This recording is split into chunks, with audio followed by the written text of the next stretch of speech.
Good morning guys, कैसे हो सब। आज हम सुबह सुबह मॉर्निंग वॉक पे जा रहे हैं, मैं और काल्लू। यार सब लोग मुझे कमेंट में एआई बोलते हैं।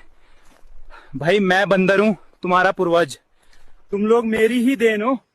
यार कल का व्लॉग मम्मी ने देख लिया, उसमें मैंने सिगरेट के बारे में बात की थी। जंगल में टेक्नोलॉजी किसने पहुंचाई? भाई मजा आ गया, अब थोड़ी ठंडक मिली।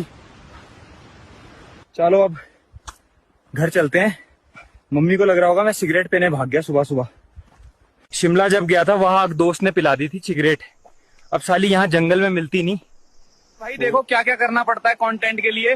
सालो इंसानों, लाइक फॉलो भी कर दिया करो।